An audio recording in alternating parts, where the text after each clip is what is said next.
Hello and welcome to episode number 23 of the Heroes Journal podcast. My name's Kyle. My name's Nick. And we're the hosts. I don't know why I always say that. I feel like it's pretty self-explanatory. But people talk about themselves as the host of their own podcast with their names in it. You know what I mean? Well, yeah. I mean, we're not really hosting anyone.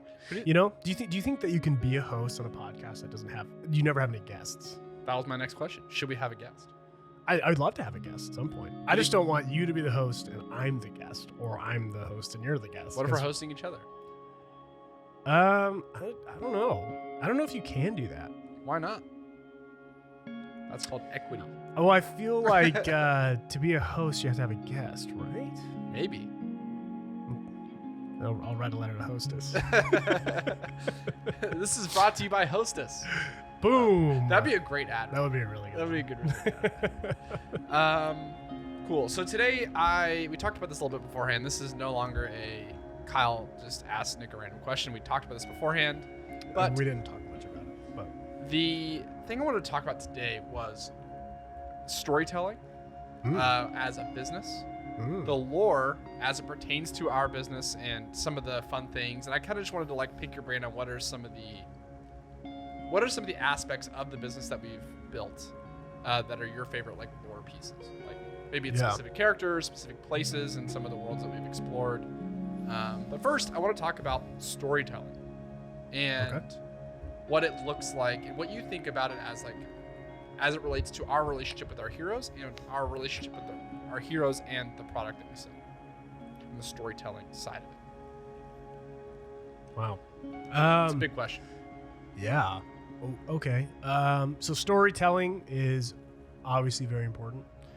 And I think it's kind of caught its own buzz word and kind of, it's almost become kind of a fad in business, I would say, in the last 15 or so years. It's been around for a little bit, but I think brands have become a lot more engaged and have been dumping a lot more resources into storytelling or engaging with audiences, instead of just hey, here's my product, buy it, or here's what my product does, buy it.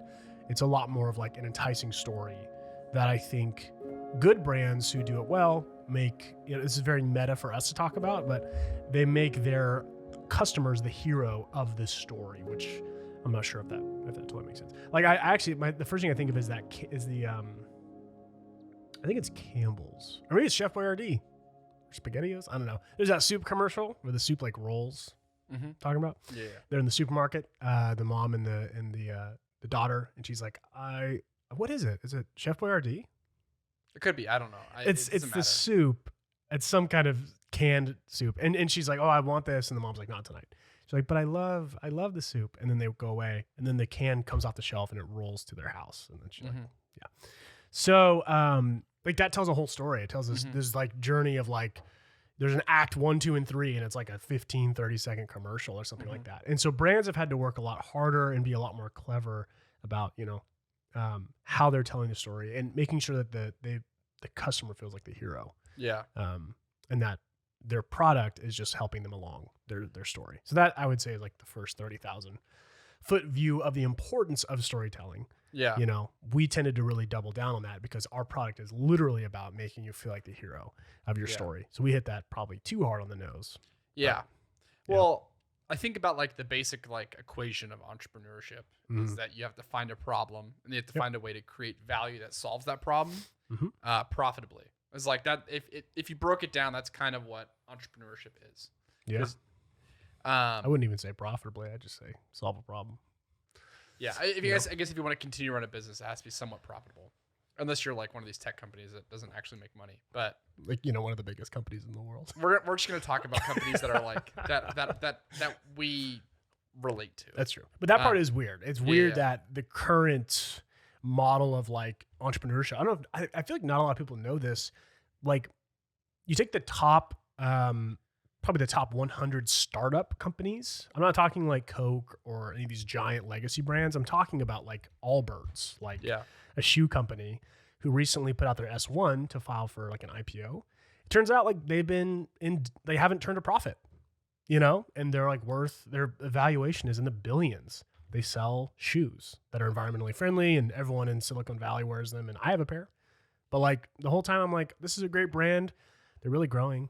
They haven't turned a profit, you know? Yeah. So it's this weird thing, you know, obviously I don't think we want to run our business like that, but anyway, that was a very weird aside that I wanted to get off my chest. Profitability doesn't necessarily mean it's a good or a bad company. It's just an interesting benchmark. Well, I'd also disagree with that. I do think profitability makes you a good company. But like you wouldn't not buy a pair of Allbirds because they're not profitable. No, but like it doesn't make them a bad company to buy from. Right. Yeah. But it's weird how to win these days, or like quote unquote, big quotes around win. I'm not sure what that means, but it's like you have to go into massive debt and your investors have to go into massive debt.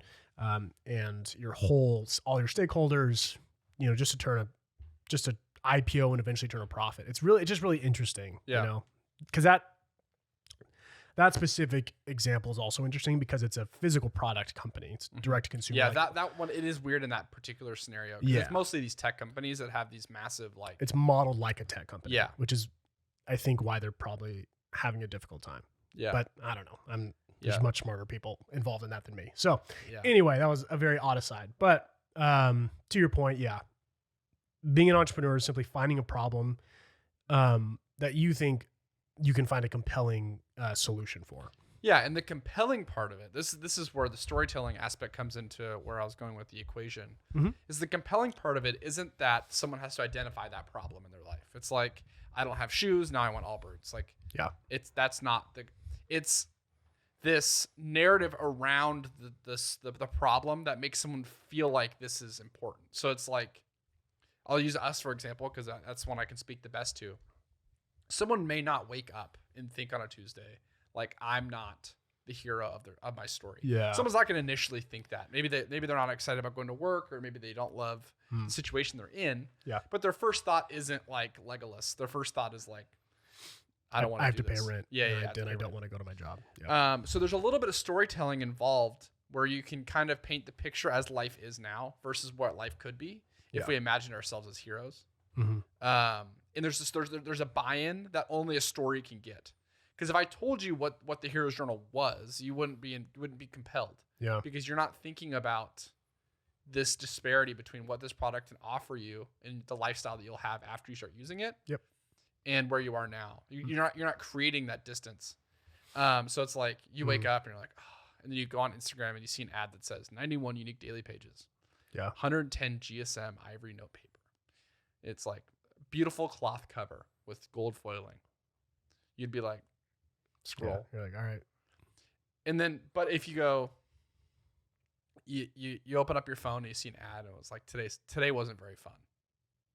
And it's like, and you're gonna be like, you're gonna look at it, you're gonna see like, why wasn't that very fun? It's like, because all the stuff that you had to do was uninspired and unexciting. Yeah. They were tasks that needed to be done.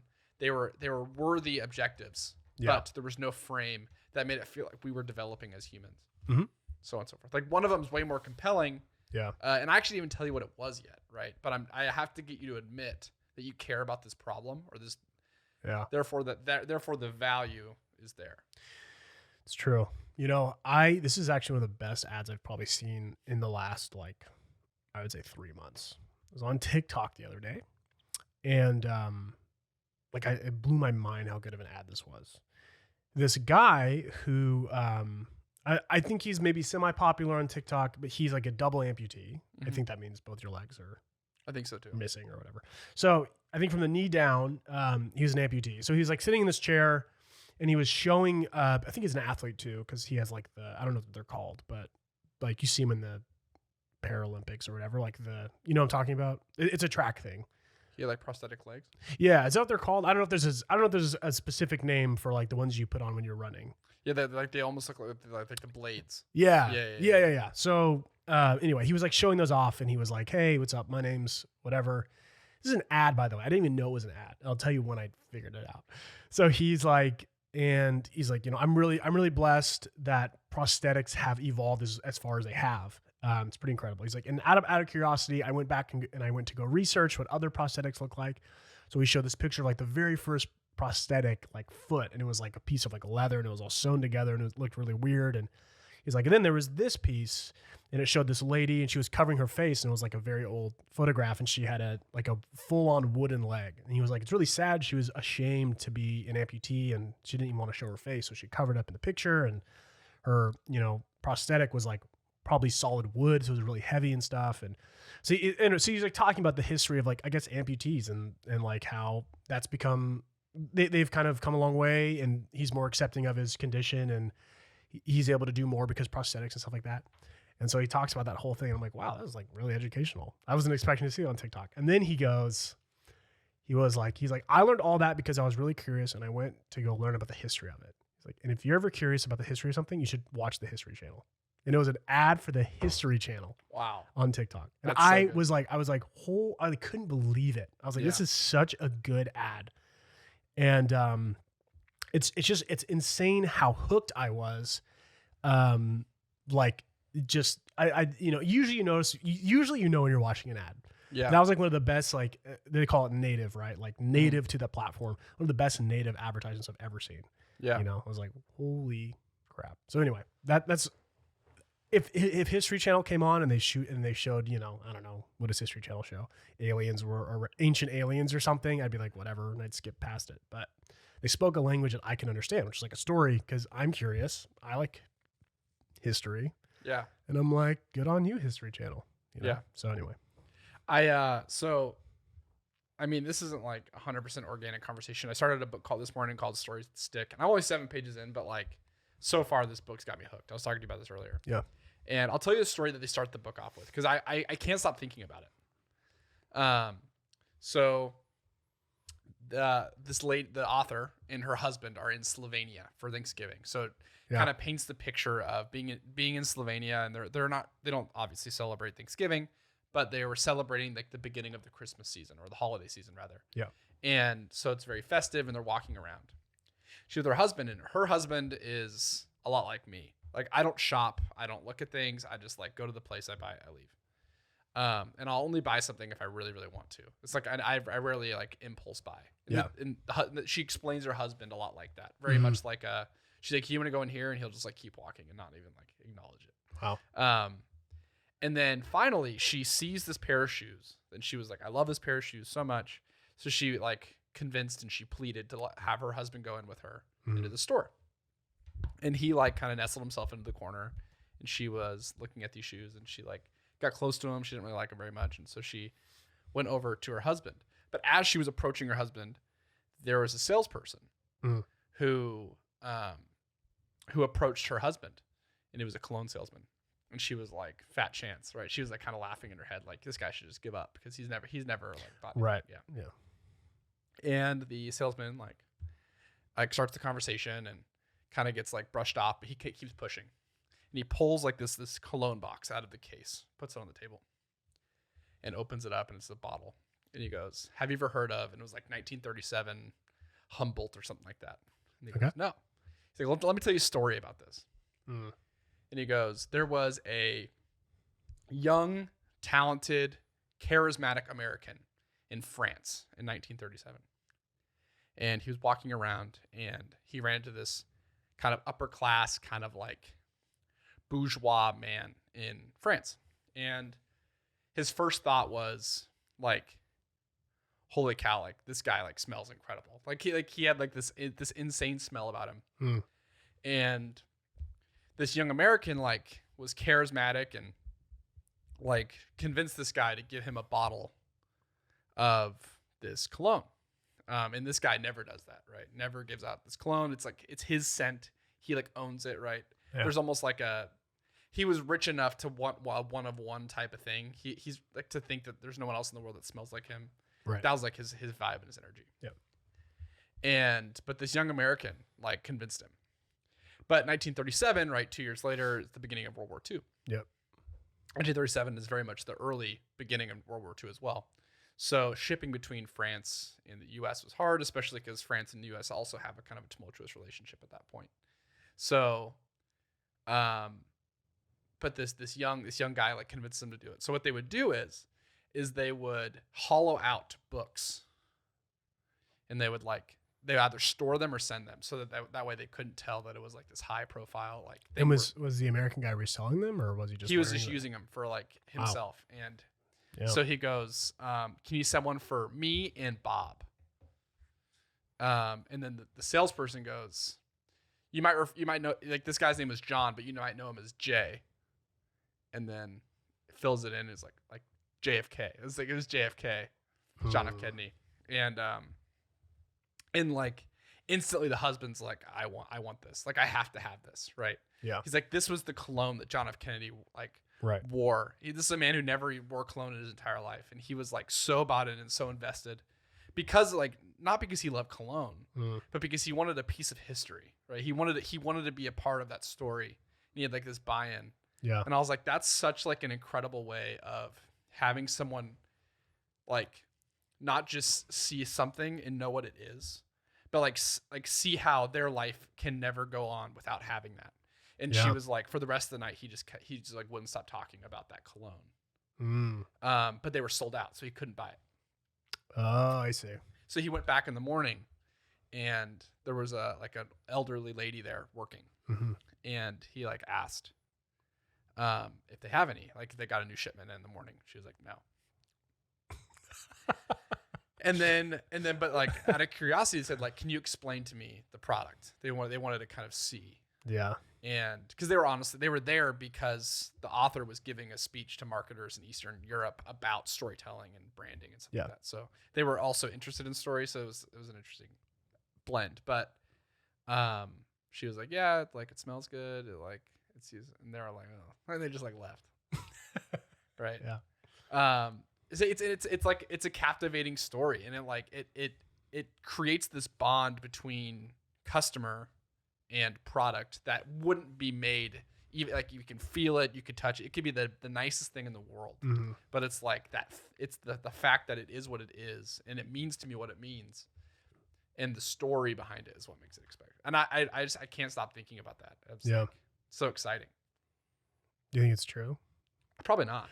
Yeah, I love the idea that the story isn't even true. Yeah, like tell them we both know it, but for the sake of the cast, tell the Michael Doda story. The cast. Yeah. So we follow this guy that doesn't know that we follow him, which is kind of creepy, but he's like he runs a agency and also like a investment, or not, like an angel investment. What do you call that? Like I would say it's either a fund, a fund or a firm. Anyway, so he's been on a few podcasts that we've listened to together, and he tells his story often. He was an early investor in Under Armour, and they were at some big, I think, sales conference earlier on in Under Armour's kind of life cycle, and there were kind of a down period during the conference, so they had some time to go hang around. So they went to like a local mall. They went to, I think it was like a Sports Authority or something like that, some sporting goods store. And they were just kind of watching people shop. And they were watching people shop because Under Armour was being sold in that store. Yeah. So there was a mother and her like probably 8-year-old, 10-year-old son shopping around the store. And you know, the son, you know, picks out an Under Armour hoodie. Or this sweatshirt, shows his mom, and he's like, Mom, like I really want this one. And the mom, you know, being a mom and being frugal, and kids, they grow up fast, and you don't want to like spend a bunch of money on clothes and stuff.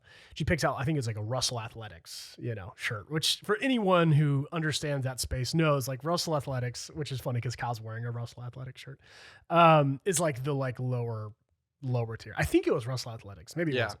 Whatever it was cheaper than the Under Armour hoodie.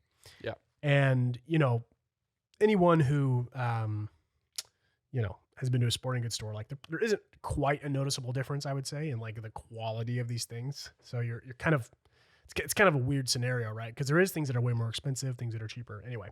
And the mom was trying to point that out to the son. She's like, hey, this is basically the same thing. Like, why don't I just get you this Russell Athletics hoodie? It's the same color, whatever.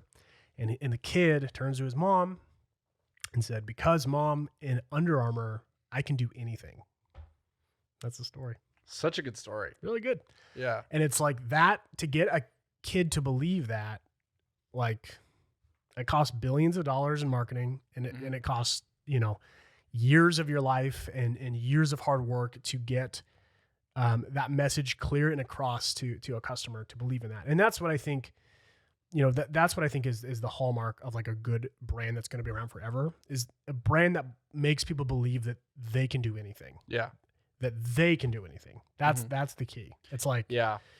And I think Disneyland is another good example. It's like Disneyland is egregiously expensive for what it is. And there is so many more different entertainment, travel things you can do on vacation. But the reason I think it's so popular is because it makes you feel a sense of magic that nothing else could give you. Universal Studios can't give it to you. You know, Six Flags can't give it to you.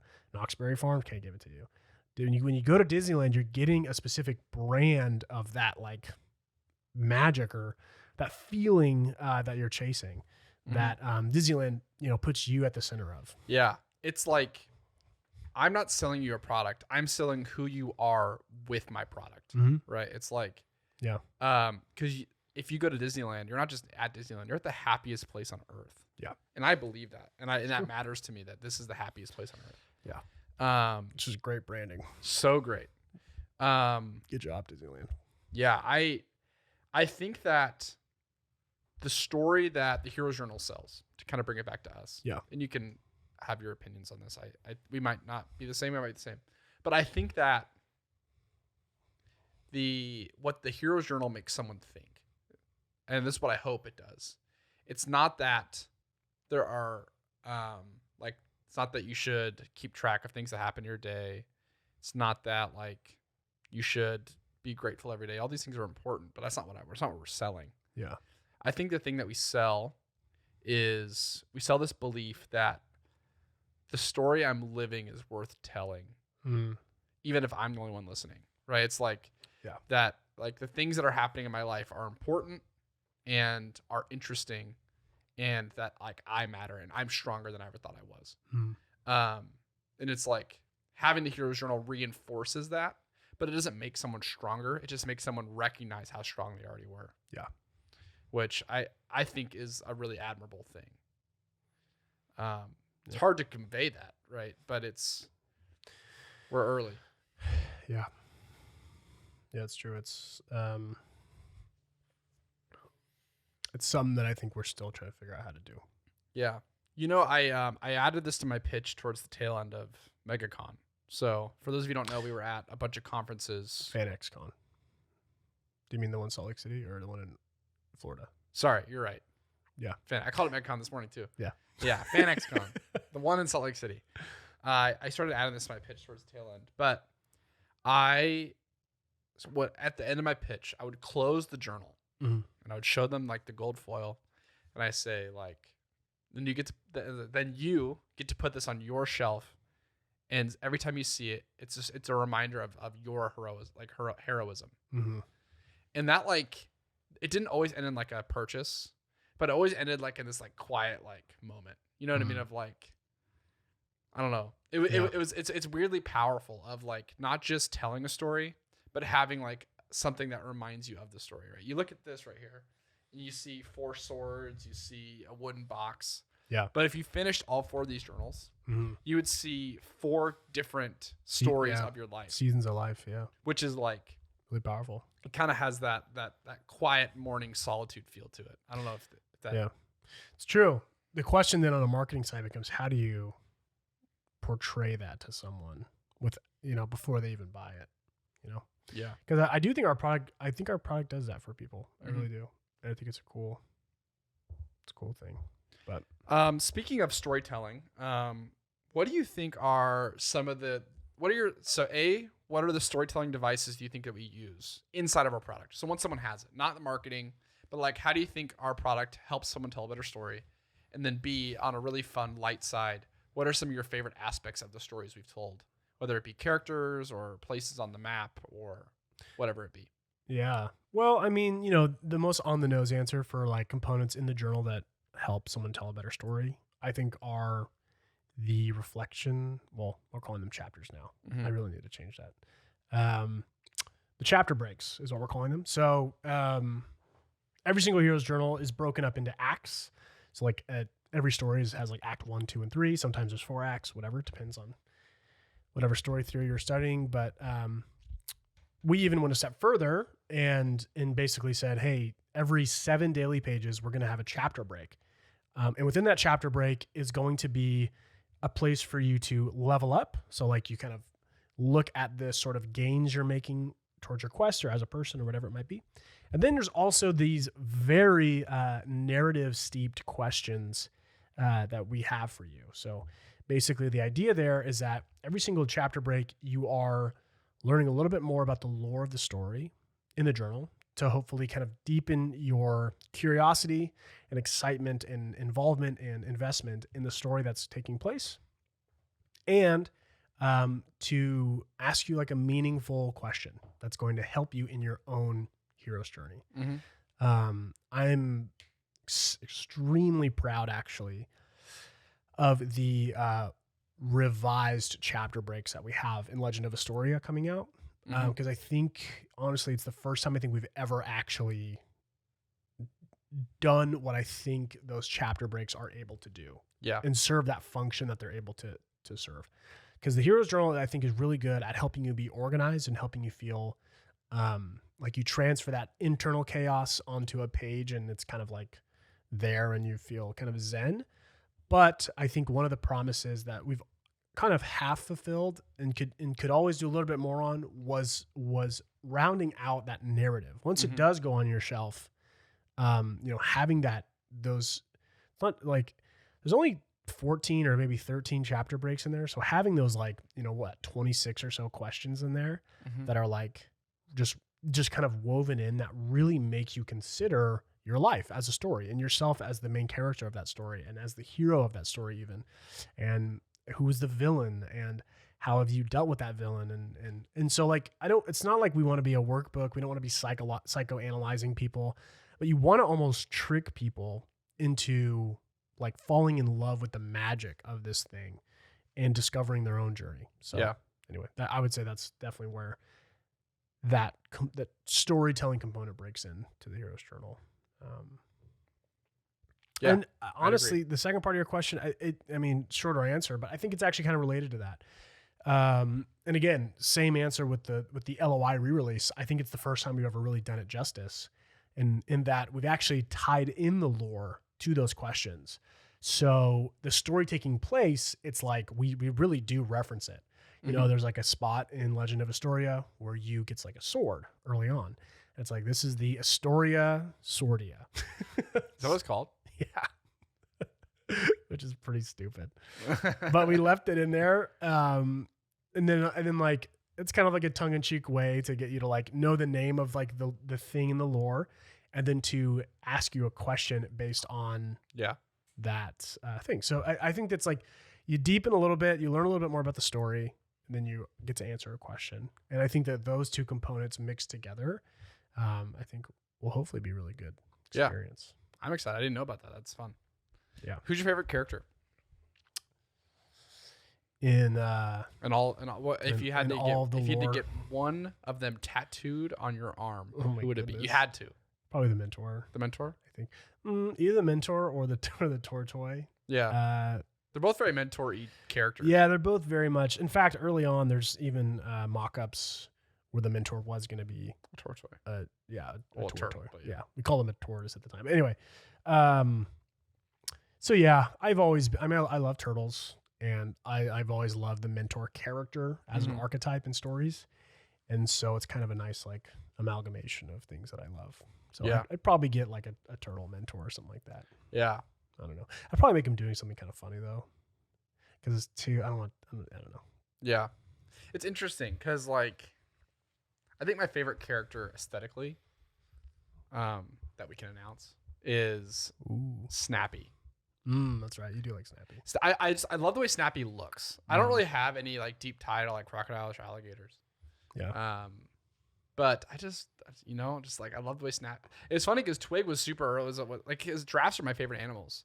Yeah. But the thing about Twig is like, Twig has personality in the sense that doesn't like fit in the world, right? And that's kind of like the funny like play on everything we do. Yeah, he's too big for everything. Yeah, like ducks under the notes pages or like heads out of the sunroof on a gondola. Like all those things are fun. Yeah. But Snappy like has such a personality. Like Snappy themselves, like Twig's personality is based off the things that like are against Twig. Yeah. Twig's like awkward and Yeah. Whereas Snappy's like, how we doing? Yeah. You know, hanging out with the little mice and stuff. Yeah. Like there's like, like Snappy feels like in control of like what they love and what their environment is. Twig just feels like they're responding. Twig's like a loser. I don't think Twig's a loser. I'm just saying, I just like. Yeah, Twig's like shy book nerd, you know. But I also love Will-O-Wisp. I think Will-O-Wisp design wise is really cool. Will-O-Wisp. I get Will-O-Wisp tattooed on my leg. I think I'd actually also get a Will-O-Wisp tattoo just because I think it's a cool character. Although everyone would say it's Calcifer. Calcifer from I think it's Howl's Moving Castle. I think it is. I've never seen. Anyway, but I also love climbers. Like I would get a tattoo of Trashbeard. I would have Ryan draw me a really cool Trashbeard. I get that because that was my very first like role playing game character. The climbers, I think I associate a lot with climbers. Yeah. Like when I was a little kid, you don't know this. I had like little buck teeth. Like before I had braces, my teeth were like really like. Yeah. And have you ever seen the movie Over the Hedge? Yeah. My 6th grade teacher used to tell me that I was like the whatever the main there's like a really hyper like chipmunk character in that movie. I don't remember what the name was. I don't either, but wow. Yeah, they used to call me like that was because I was small and it's like way too much energy and I had these buck teeth. It's really mean. Yeah. It's private school, baby. Yeah. But anyways, I've always like resonated with like little like kind of like rambunctious characters. Yeah. So I think that I see myself most in a climber. Yeah, I've always resonated with slower, like almost more somber. Yeah. Is it austere? Austere would be an interesting word for it. I don't know. I don't know the full definition of austere, so I wouldn't be able to say that for sure. Yeah, I don't know. But like I'm more like Eeyore than Tigger. You know? Yeah. I think I've always been drawn to those kinds of characters. Like the slower, methodical, you know. So yeah. What's your favorite area? On the map? On the map. This map or the map? We can see this map in the video, so if you're watching on YouTube, you can see it. But my favorite place on this map is the Wildwood. Specifically, there's a little tent that I love. It's my favorite part of the whole thing. Little tiny tent by the river. Yeah. Also, the castle's really cool. It's all cool, I'll be honest. My favorite part on the Story of Magic Academy map is actually there's a little pub in the wizard, like the shopping district, not the school, but the shopping district. It's called the Sword and Circle Pub. And it's a nod to, you know, the Sword and Circle on the original journal. And I just like that nod. I like the connecting. Yeah. I mean, I guess we could drop some teasers about the LOI re-release because it's coming out early November. We have the new. There is a pub. Yeah, we have a tavern. Yeah, or a tavern, I should say. You're right. A tavern, almost like an inn, actually. Actually, now that I think about it, I don't know what the difference between a tavern and an inn is. I think an inn has places to sleep, where a tavern doesn't. Okay. So then, that'd be my guess. That'd be my guess. In that regard, it would be an inn. Yeah. An inn. It'd be an inn. So there's an inn in the daily pages that we added this time around. So the Sword and Circle Tavern Inn. Yeah. But I think we call it the Sword and Circle Tavern. So I think it has to be a tavern. I think it's called. Yeah, I don't know what we call it, but anyway. Anyways. It's either Sword and Circle Pub or Sword and Circle Tavern. Yeah. But anyway, I love. I think the Wildwood's also my favorite. I love this the smell. Like we're also in the Pacific Northwest, so like I love the smell of like trees and like fresh air and stuff like that. I really like that. It's true. I don't really like the Murkmire because I bet that starts smelling more like a swamp. But I always imagine the Wildwood Ruins has this very this like really bright smell and it's really cool, very historic, very much my vibe. Yeah. In IMA though, I love the Everwinter Courtyard. I love it so much. I think it's so cool that there's always a place you can go play in the snow at all times. Yeah. Like how is that not the coolest It's thing? a cool bit of lore. It's like yeah, you go to a magical school and like it can be sunny on one side and beautiful weather. Yeah. But there's one part that's always winter. It's always snowing. You can always go build a snowman if you're bored. Yeah. Kind of a cool thought. I also feel like Stepburg in a non like destroyed, it feels like Leavenworth. I feel like it's literally Leavenworth. Yeah, like a little it's like a German town. Yeah. There's like bratwurst and it smells like Bavarian town. Bavarian. Yeah. Sorry. I was trying to think of the word for it. No, yeah, it is. Totally is. Anyway, yeah, lore is really important to our brand. I think it's what we need to lean more into as we go on. And it's kind of funny because like I think us releasing IMA was us sort of also announcing that we're going to release this concept in more storylines. And you know, that means as a brand, like our brand isn't one journal, you know, dragons and swords and treasure anymore. It's like our brand is actually pick your own adventure. Our brand is like choose your storyline. And I think that that's really exciting for people. You know, at least I hope it is. I hope it's a really cool shopping experience, whether you're at a con or you're or on our website and you go there and it's like, do you want to go on the Magic Academy adventure? Do you want to go on the like Lord of the Rings high fantasy adventure, which would be Legend of Astoria, you know, or any other number of adventures that we end up, or storylines we end up coming up with. Like, I hope that's a really fun website. Yeah. And just like shopping experience and like, I hope that people do collect them all, but not just for the sake of having them, but how cool would it be? Like, sure, 4 swords is cool, but imagine if you had like a sword and a wand and like whatever else, and those were all different seasons of your life that you could kind of like talk about and experience. And I don't know. I think that'd be like a really rich experience. Yeah. If we could build that, which I think we are, like that, I'd be really happy with that. Yeah. We don't know when we're gonna have that done by, but we're definitely. I think we want to build that. Yeah, we do. Well, great. Thank you all so much for listening to us tell some stories, whether it's about our own company or somebody else's. Yeah. This one was really fun for me to talk about. I don't know how you felt, but this was really, really fun. Quick announcement. So we are doing our first ever conference. It's called AstoriaCon, and it is happening on October 30th. It's a digital conference, so you don't got to fly anywhere or book a hotel. Tickets will go on sale on the 15th of October. There'll be more information about that. But yeah, we are going to have some really great speakers.